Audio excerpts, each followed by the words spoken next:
Selamat datang di Pojok Santai. Sebelum Anda mendengarkan audiobook ini, kami menginformasikan bahwa channel ini adalah review audio dari buku yang ada di Indonesia. Untuk membaca keseluruhan buku ini, kami menyarankan membeli buku aslinya di toko buku kesayangan Anda, baik offline maupun online. Keberadaan channel ini dimaksudkan untuk membantu Anda mendapatkan pengetahuan dari buku-buku kesayangan Anda. Jangan lupa untuk subscribe, like, dan komen. Selamat datang di Pojok Santai, channel khusus yang membahas komik dan novel dengan cara asik. Rangga Pati terjatuh ke dalam jurang lembah bangkai, namun tak disangka dirinya disambut Raja Wali Putih raksasa yang berada di sana. Dalam bahaya atau beruntungkah Rangga Pati? Yuk langsung saja disimak video kali ini.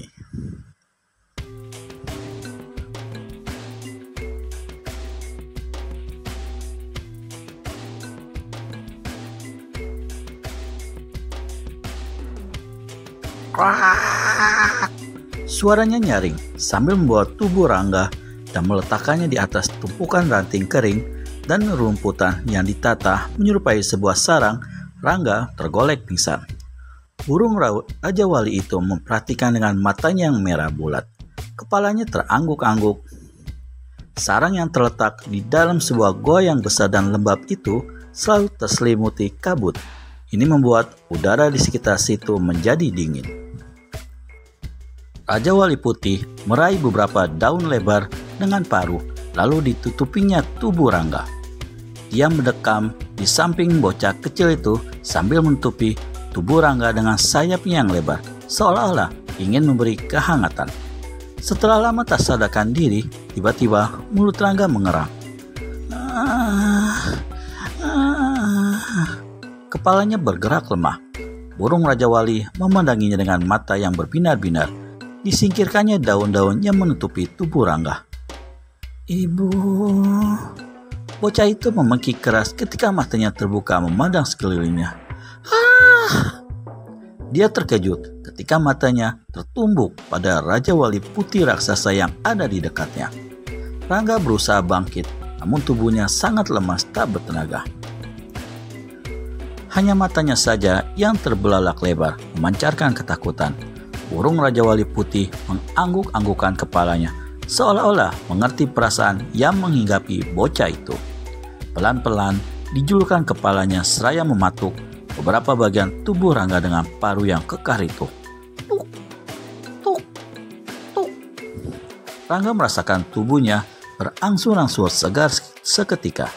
Rasa nyeri dan sakit dengan sekejap hilang.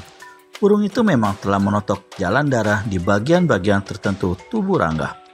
Sepertinya burung itu ingin mengatakan kalau Rangga tak perlu takut. Dasar bocah, rasa takut Rangga hilang seketika. Kini Rangga malah tertawa keras karena kegelian. Aduh, geli. Raja Wali Putih berkuak-kuak seperti gembira melihat Rangga tertawa gelak. Wak. Rangga kini malah membalas canda Raja Wali dengan menarik-narik paruhnya sebesar kepalanya itu. Sebentar saja, kedua makhluk yang berlainan kodrat itu kian akrab. Bahkan, kini burung Raja Wali itu seakan-akan siap melayani segala kebutuhan Rangga, baik makan, minum, maupun tidur. Jika Rangga mengantuk, maka sayap yang lebar itulah yang menyeliputinya. Pada saat Rangga melamun teringat ayah dan ibunya, maka burung itulah yang selalu menghiburnya.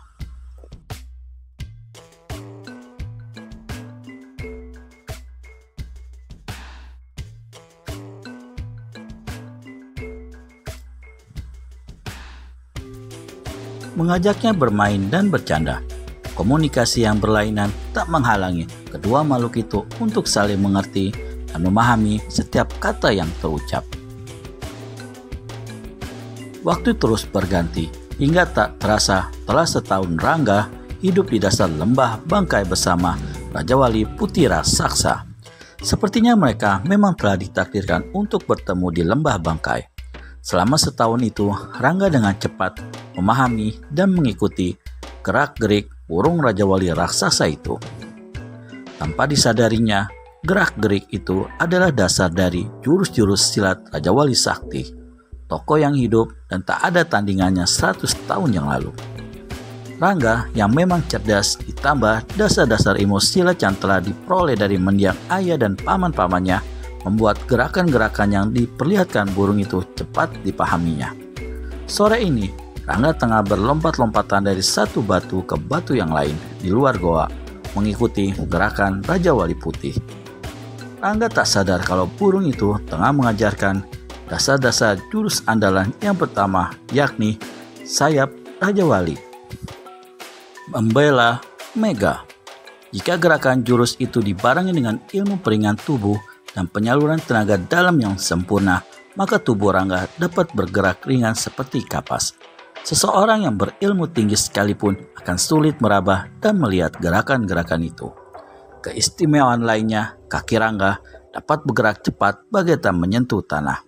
Kibasan tangannya bagaikan sepasang sayap yang siap menghancurkan batu karang yang keras sekalipun. Jari-jari tangannya bagai mata pedang yang tajam yang siap membabas sebatang pohon besar hingga tumbang. Krak! Raja Wali Putih berseru gembira melihat Rangga berhasil melintasi batu terakhir dengan mulus. Satu kali lompatan, Rangga telah berada di depan burung raksasa itu. Huap!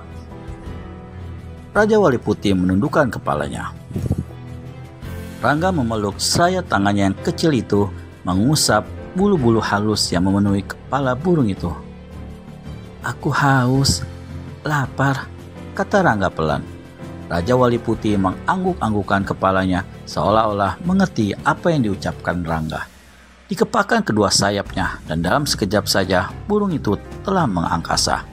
Rangga memperhatikan dengan mata bocahnya sambil menunggu di tempat itu.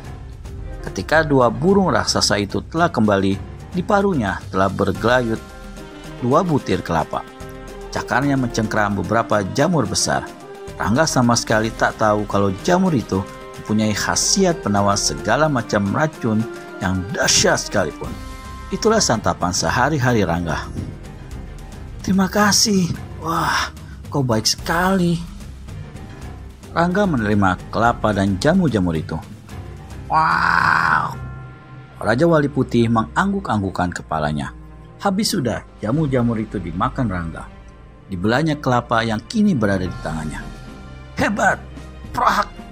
Sekali kepruk saja, kelapa terbelah 2. Raja Wali Putih terlihat gembira ketika Rangga berhasil membelah kelapa itu dengan sekali pukul. Itulah salah satu khasiat yang ada pada jamur itu yang telah nampak dalam kekuatan Rangga.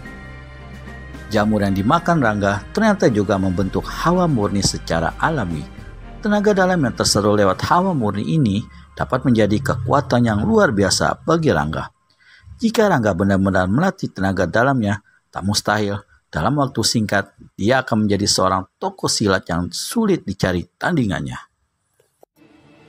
Rangga tanpa sadar telah berlatih jurus-jurus silat Raja Wali Sakti. Sepertinya ia adalah pewaris tunggal ilmu-ilmu Raja Wali Sakti yang 100 tahun lalu sempat menggegerkan dunia persilatan.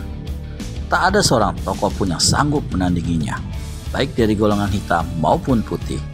Lama jurus-jurus Raja Wali Sakti menghilang begitu saja bersamaan dengan lenyapnya tokoh sakti yang selalu menunggang seekor Raja Wali raksasa. Raja Wali itu kini bersama Rangga. Lalu di manakah tokoh sakti itu? Dunia persilatan saat ini goncang. Gerombolannya dipimpin iblis lembah tengkorak makin merajalela. Banyak tokoh sakti golongan putih yang mencoba mengakhiri sepak terjang gerombolan itu tewas di ujung tongkat berkepala tengkorak milik iblis itu. Banyak pula tokoh sakti aliran hitam yang bergabung dengan iblis lembah tengkorak. Tentu saja hal ini membuat cemas tokoh-tokoh aliran putih, karena tak mustahil kekuatan iblis lembah tengkorak akan menguasai dunia persilatan. Lembah tengkorak merupakan tempat iblis lembah tengkorak yang sebenarnya bernama Geti Ireng tinggal.